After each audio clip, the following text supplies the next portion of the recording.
2005년 미국에서 세탁소를 운영하던 재미동포 부부가 고객의 바지를 잃어버린 사건이 발생했습니다. 이 바지의 주인은 로이 피어슨 주니어라는 판사였습니다.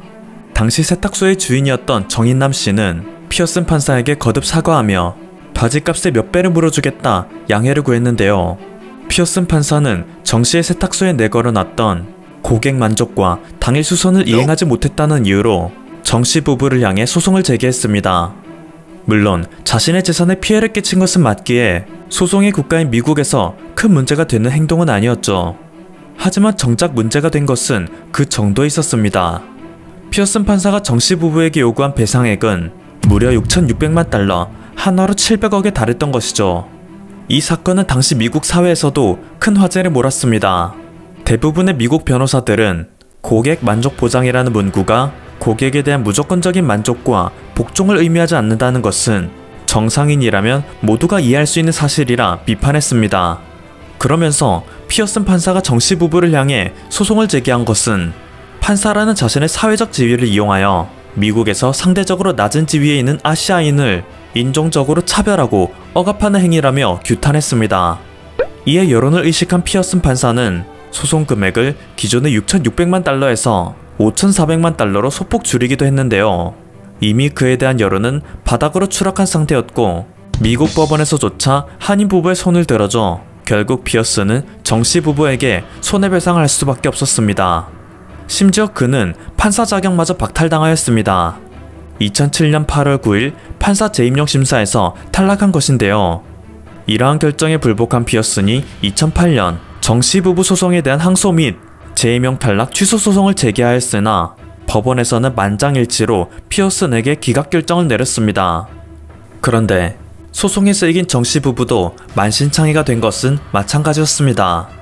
송사를 진행하는 동안 정 씨 부부는 갖고 있던 3개의 세탁소 중 2개의 문을 닫아야만 했고 피어슨 판사의 지속된 방해 공작과 연로한 나이가 겹쳐 결국 평생 이어오던 세탁소 사업을 전부 접고 말았습니다.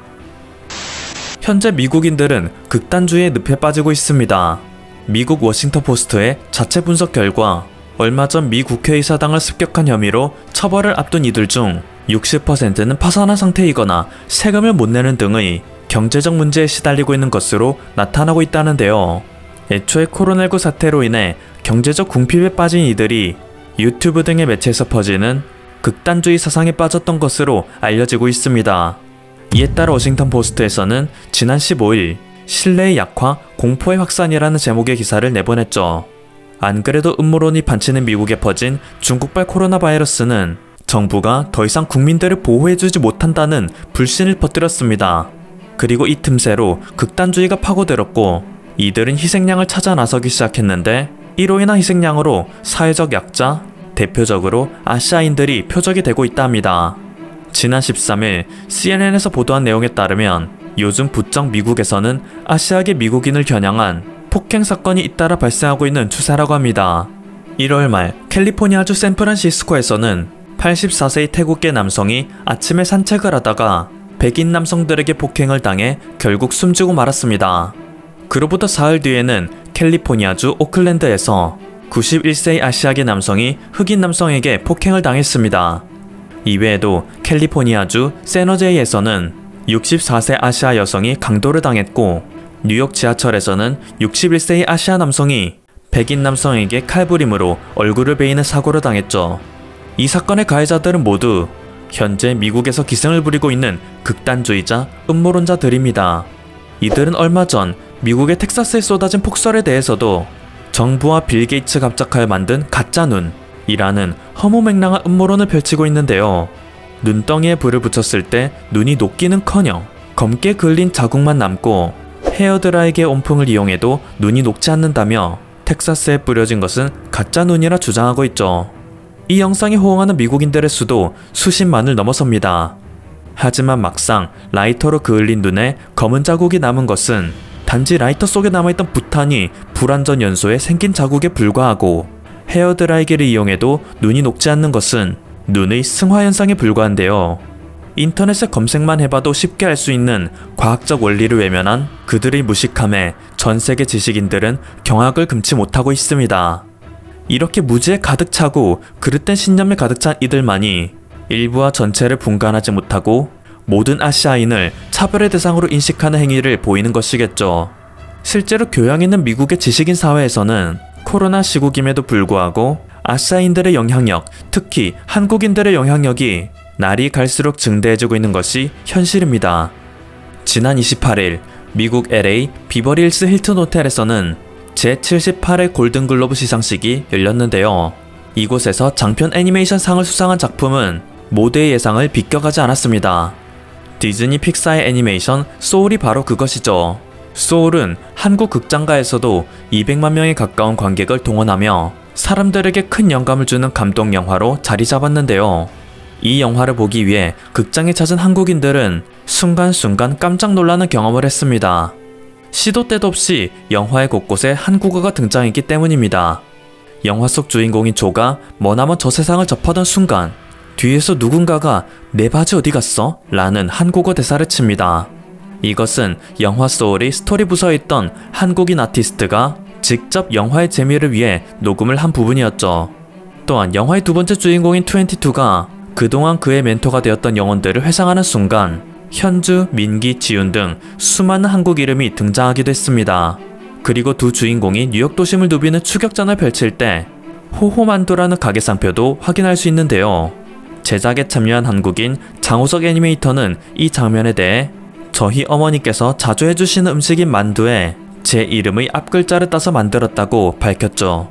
사소한 사건들이지만 미국의 영화 제작 환경에서 한국인들의 입김이 점점 커지고 있다는 것을 알 수 있는 대목입니다. 그리고 골든글로브 시상식 하면 역시 한국의 영화 미나리를 빼먹을 수 없습니다. 이날 열린 골든글로브 시상식에서는 영화 미나리가 외국어 영화상을 수상하는 영예를 안았습니다. 이로 인해 영화 미나리는 오스카 시상식을 향한 레이스에도 청신호가 켜졌다는 평가를 받고 있는데요. 봉준호 감독의 영화 기생충이 2019년에서 2020년 국제영화제를 휩쓸고 불과 1년 만에 또다시 한국의 영화가 전 세계를 휩쓸고 있는 얼떨떨한 상황입니다. 여기저기 다니시느라 바쁜 배우 윤여정님마저도 여태까지 실물로 받아본 트로피는 아직 한 개뿐이라며 실감나지 않는다는 소감을 전하고 계시죠. 지극히 한국적인 영화로 평가되는 미나리가 현재 전 세계를 휩쓸고 있는 이유는 단순 명확합니다. 이 영화가 지극히 한국적이기 때문입니다.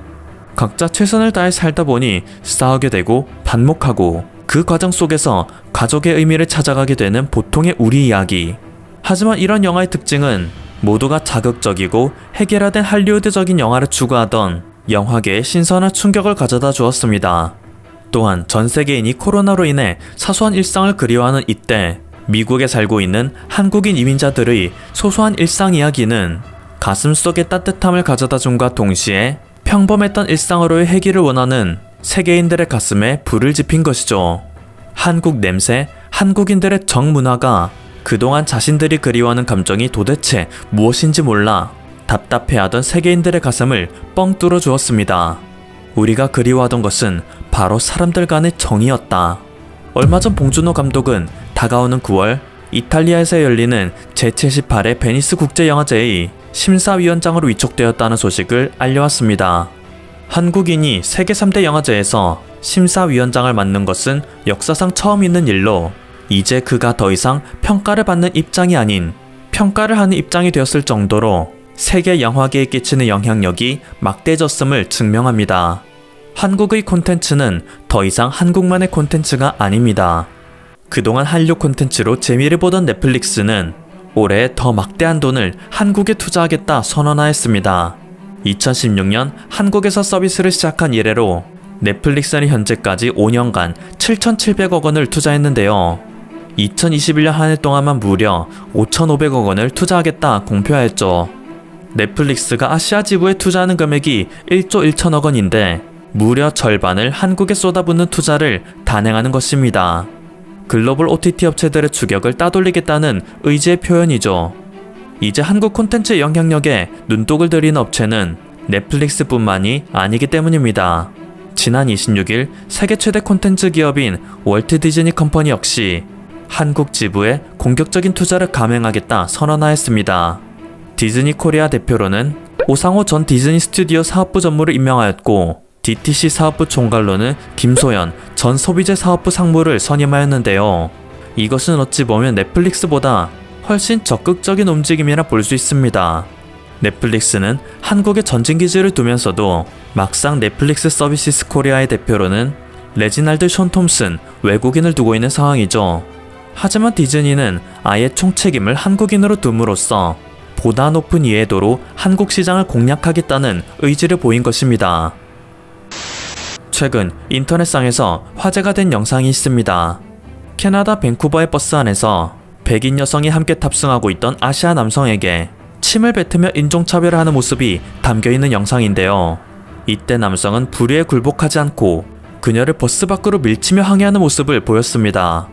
버스에 타고 있던 다른 승객들 모두 그녀의 인종차별 행위를 질타하며 남성의 편을 들었고 오히려 남성을 다독이는 말을 건네었다 하는데요.